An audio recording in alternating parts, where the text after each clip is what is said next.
Great Britain, the great missionary-sending nation. For centuries, this land has nurtured and developed a fine Christian heritage that has impacted the world. All over this land are grand and historic monasteries, convents and church buildings that chart out this history. Yet the 20th century has seen perhaps the most marked change in the cultural perception and application of that faith in the UK. Traditional churches are losing congregations as we move to second or even third generation of families who understand nothing about nor express any faith in any religion, let alone Christianity. And so we are left with these wonderful but aging buildings, empty and unwanted. But all hope is not lost, because new expressions of the Christian faith have mushroomed in recent decades. Evangelical, charismatic, and Pentecostal expressions of faith in Jesus Christ are here. But some of these newer congregations of believers are facing real difficulties. Difficulties that are born out of massive growth. Central London, Sunday morning. A Pentecostal church meets for its worship service, but every seat is taken and more sit in the corridor. And it's not only the format of the worship service that's different from the more traditional mainstream denominations. They meet in a different building too. For this is not a centuries-old traditional church building, but a light industrial unit. And they're at capacity, and have been for a long time. Even holding 2 or 3 services back-to-back on a Sunday doesn't solve the problem. So why don't they just move? After all, there are plenty of empty premises around which could easily hold them. But, as has become apparent in recent years, these new churches face a real problem when it comes to acquiring new premises. Far from just looking for a place and arranging to lease or buy it, often these churches have to enter long legal battles to obtain the space to grow. And one man, perhaps more than any other, has been so challenged by this issue that he set up a company to focus solely on solving this problem, and he is passionate about it.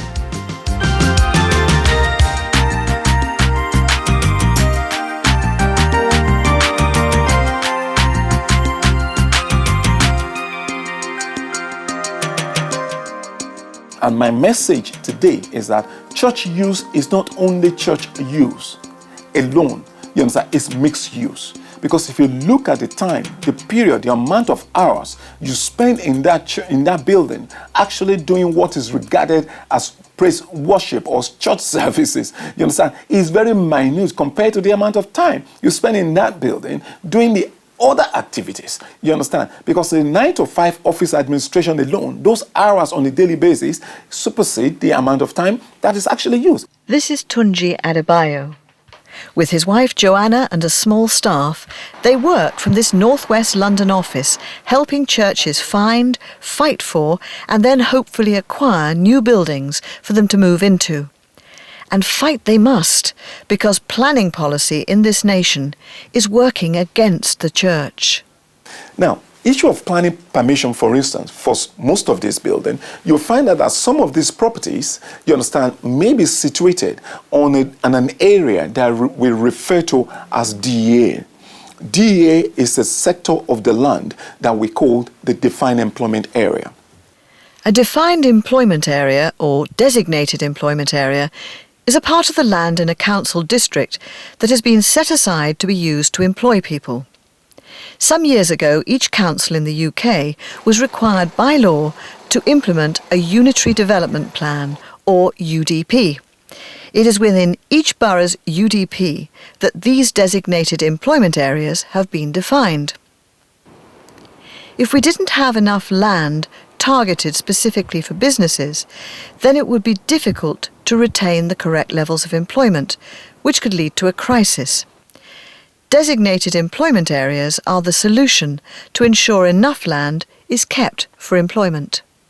The purpose of planning policy is to look at the growing need within the community and address it. That is the reason planning policy department was set up in the first place. Over 50 years ago, you understand? Now, all these things, the many traditional churches you see around before, because of the length of time that they've been built, those people, there were no requirement for planning permission when those buildings have been built. before you build anything, you need to seek planning consent before you build that thing. Even if you're changing the use, you have to seek change of use, you understand, from this local planning department before you carry out the change of use. Now, what we're then saying is that when an application is put into council, you need to get the people who understands how the church application is presented. You understand? Because this is extremely important. And it's important, particularly in the case of a church wanting to take over an empty light industrial unit, for example, because planning departments consistently deny the all-important change of use to allow a church to move in. If we're talking about a property that's sitting on a designated employment area, one of the main arguments of the council is that there's need to retain the employment level within every borough. And I agree 100% with that. We have to, because you've got to understand the importance of this. You understand? Without those industrial properties and offices, you understand, it's going to be impossible for the government to be able to maintain the employment level within the community. You understand? So let's take for granted the importance of the designation of those things, because it's extremely important. You understand? We all need to work at the end of the day. After church, we still need to be able to get a job and go to work 9 to 5 and come back home. So there's need to be able to maintain those employment floor spaces. You understand? But the point we're making is the excesses. The excess. It's a familiar sight all over urban Britain. Empty industrial units and warehouses, a testimony to a bygone industrial age. As our society moves increasingly into the information age, buildings once occupied by thriving businesses now lie empty. And this is particularly visible in London. Over the years, a lot of things has changed. My concern is, number one, the classification of those what is termed as employment use. And I'll give you an example. A planning policy says now, if the land or the area is designated employment floor space, the only sort of uses that are classified as employment uses are uses that fall within the warehouses, factories, in some cases, offices. Anything outside those three, you understand, is not employment use. And this is the central point. Churches who are expanding need premises. Owing to the culture and ethos of modern church, traditional church buildings are not appropriate. The obvious move is to old warehouses, where the usually rectangular structure lends itself to internal modernisation. But current planning legislation itself doesn't seem open to modernisation. It's the main stumbling block. Take this church in Brixton. This is one of many congregations of New Covenant Church in the UK. For the last 4 years, they have leased this small industrial unit just south of the centre of Brixton, close to local residential areas and the main road. The church is in the process of obtaining change of use planning consent for the building. We put in an application for them on that building about 4 years ago. Up to today, the council has not refused the application, and they've not granted the application. And I look at it, this is a classic case of the kind of problems the church face within the community. What's delaying this? And I'm actually looking forward to them making a decision on this application because, I don't know which way they'll go. You understand? I would love for them to make a decision. If they refuse it, I want to see how they will explain themselves to the planning inspectorate of what has taken them 4 years to make that decision. The Planning Inspectorate, based in Bristol, is the equivalent of the appeal court of the planning consent world. It's here that people like Tunji, working on behalf of clients, can go to have decisions appealed and checked. One church that is currently waiting for a decision is World Evangelism Bible Church in Bermondsey. For the last 2 years, it has met in a small industrial unit on a designated employment area. The church is thriving. When we went to film during the first of 3 consecutive services on a Sunday, the place was packed. People were standing at the door who couldn't get a seat. They already need a larger place, and yet no decision has been granted for this building to be given change of use. But fortunately, there are also success stories like this church in Woolwich.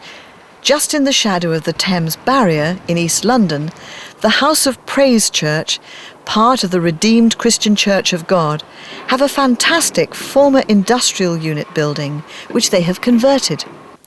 They took possession in about 2004 and since then have modernised the offices and rooms to provide not just a worship space for Sunday meetings, but also administration offices, a conference room and bookshop. The church employs staff who work in the building throughout the week, not just on Sundays. This is a building that's been left empty for almost 7 years, if not even more. In fact, the councils themselves cannot even tell me what the use of the building was before we apply for a change of use. You understand? So, and yet they're saying we cannot use that building for a place of worship. You know, and I said, what is this? We don't even know what the situation is. You can't even tell us that this is what the building was used for. This is the use of the building. But because it's in an area that is regarded as the defined employment area, they just turned the application down. And we had to go to appeal on those, in that case, and we demonstrated to the planning inspectorate that this use is actually mixed use. It's not just church. There's also other people. This church was employing about 18 people. Clearly, was demonstrating employment. So what is the loss of employment floor space in this case? You know, and these are good works that churches are doing within community. You understand? That building was a completely rundown building, and the church invested a huge amount of money, you understand, in putting the building out to what is now a spectacular, beautiful building. You understand? That even the inspector was proud to walk in himself. He looks around the offices. He could not believe the state of this place. You know, and these are the things, these are classic examples of what we're saying to the government. You understand? That look at these cases. You don't want to lock a building up for 10 years and say it's an employment floor space when it's clearly not employing anybody. You understand? Let's consider them for alternative use. In that particular case, the inspector granted the planning permission for that building. You understand? Which was really a good news. And in fact, I believe it was the first in Greenwich Council, if I'm correct. You understand? You know, that case has now become something that other people now are looking to rely on it, you understand, to be able to help their cases. Because of the work Tunji has pioneered with this issue, the BBC sent a camera crew to film the story. In late February 2007, they aired the report on the national news. Another church wants to build an auditorium for 5,000 people on this site, but the law says churches don't bring sufficient employment. 103,000 square foot property sitting empty, locked up, sealed off, whereas there are people, there are churches that could put this to use. A few miles away in South London from that empty building featured on the BBC News report is just such a church with those kinds of development aspirations. Ironically, the New Life Assembly Church is currently situated in a traditional church building, which they acquired in 1987. However, because the church has grown so big in numbers, and because of plans to develop outreach works for the community, the shape and size of a traditional church building are no longer suitable for them. Pastor Lovell Bent wants to not only house a worship space, but provide flats and accommodation for the elderly and retired, offer halfway house facilities for those recovering from addictions, and run children's work during the week. This is typical of the plans that many of these London churches want to pursue as part of acquiring new buildings, providing both fruitful employment and impacting the neighbourhoods in which they're based. That's not to say traditional church buildings are of no use. Some congregations are keen just to acquire an empty church for their stage of growth, with some denominations even preferring them for their style of worship. At least New Life Ministries owns their current church building. This will help them start financial negotiations, either with a bank or investor, when they finally locate the land on which to develop their long-term vision. Many churches face not just the challenge of getting change of use planning permission on a building, but also the challenge of funding the move, which almost always involves increased costs. This means arranging loans with banks to fund development. Fortunately, this is an area that Tunji has been able to help churches with, having forged good relationships with a number of the major high street lenders. It's not a good PR for any bank to be repossessing a church building. No bank wants to do that because they're extremely reluctant to do it. So they have to take every precautions possible for them, you understand, before they consider lending towards any church properties. There are quite a number of our clients at the moment that even on the leasehold option, that is just practical for us to get them on the ladder of being able to take a lease, first of all. Because for you to even be able to take a lease here in England, you need to be able to demonstrate 3 years audited account of your organization to prove that you can afford to pay for this lease you are taking. It's not good enough that you think you have money in the bank. Yes, you can pay the first initial money required, and it may be a battle to get the rest of you. So the owners will need to ascertain that this person can continue to pay the rent due on the property. So it's not only planning consent for development, but also the necessary funding that can be very difficult for churches to obtain. This is because banks require the change of use permission from the council's planning department first, before they will release the finance to the church. Although a few individual churches are overcoming the obstacles and acquiring the accommodation they need in order to grow, there are deep flaws in the system. It is these deep problems that a group of like-minded Christians have come together to tackle, right at the top. Along with church leaders, members of a group called Coherent and Cohesive Voice now present issues facing UK churches to the government. One of the issues they tackled recently is this issue of acquiring change of use permission on old industrial buildings to use as churches. They started gathering signatures for a petition.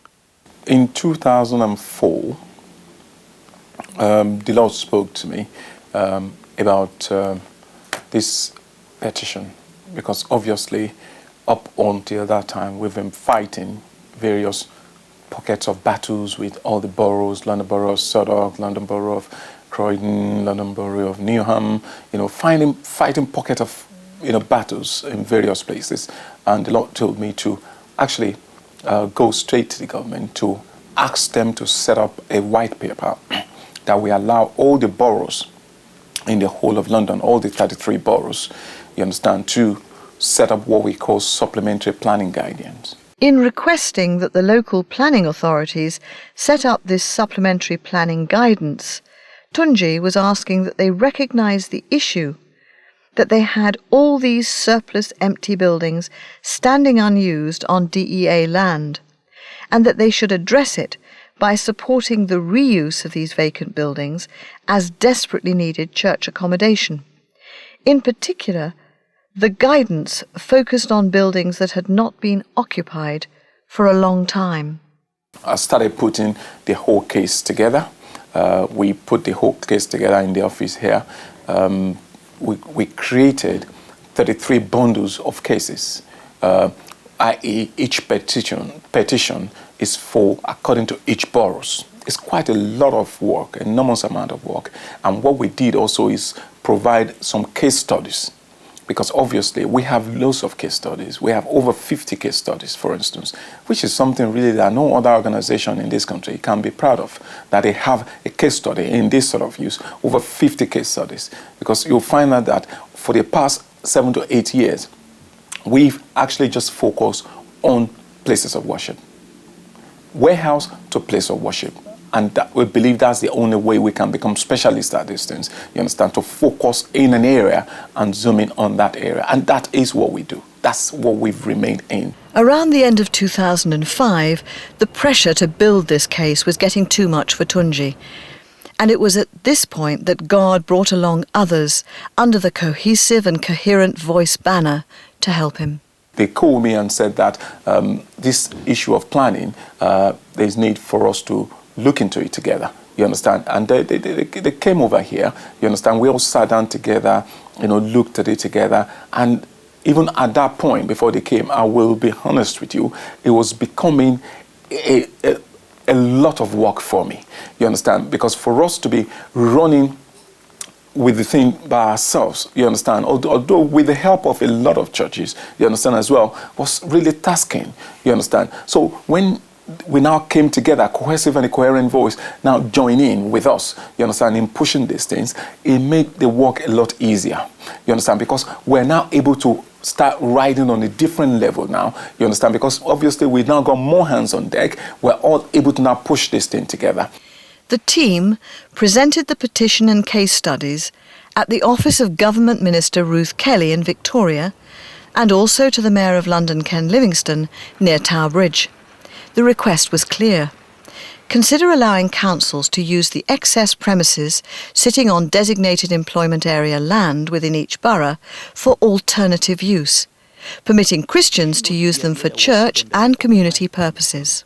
I have spoken myself to the mayor, Ken Livingstone, over 5 times, had meetings with him, discussed these issues with him. You understand, I approached him even in a public gathering. You understand that, listen, this thing, we've got to do something about it. We've been basically campaigning that there are excesses within the DEA areas, within the employment floor space. Let's consider the excesses, the surplus, for alternative use. You understand? Now, the government now, every single borough now have now come to realize that what we're saying is true.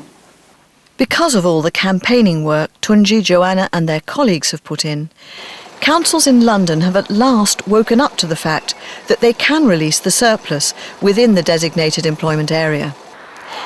But sadly, that is not the fairy tale end of the story.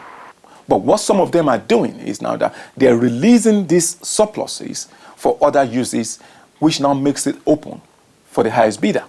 So what you have is now that residential developers are paying the top dollars for these things and grabbing them and developing residential properties, which obviously attract more money than the church use will attract.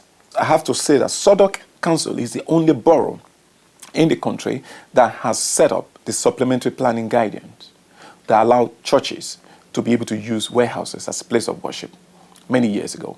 Now, they are looking to now do away with it. So during the consultation on the UDP, they pushed that aside.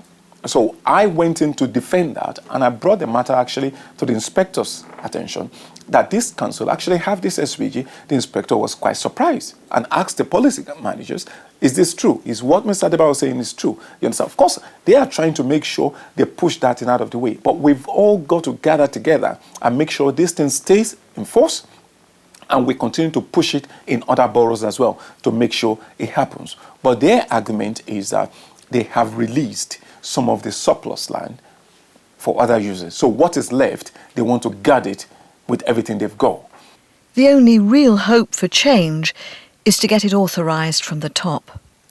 Lobbying government ministers and the Mayor of London's office is the only way to force councils to allow churches to take over land currently in DEA areas to be turned into places of worship. If the Cabinet Minister, Ruth Kelly, is going to stand by what she believes, that church is playing a major role within the community, we believe that is an opportunity for her to demonstrate her support for the body of Christ in this town. You understand? It's quite crucial to get the mayor as well to include in his London plan or in his supplementary planning guidance, you understand, the need for church to be able to use these employment floor spaces as well, so that all those things forms a guidance, you understand, for each of the boroughs within the London boroughs.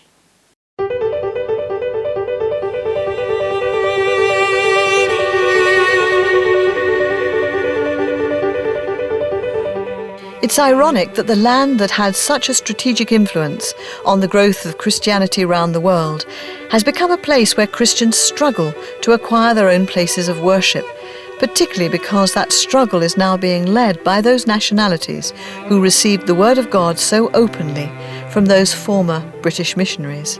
But slowly, one planning application at a time, churches rejoice as warehouses are turning into prayer houses.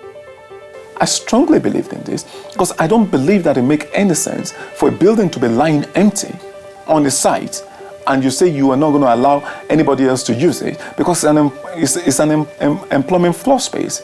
I mean, for me, that is wrong.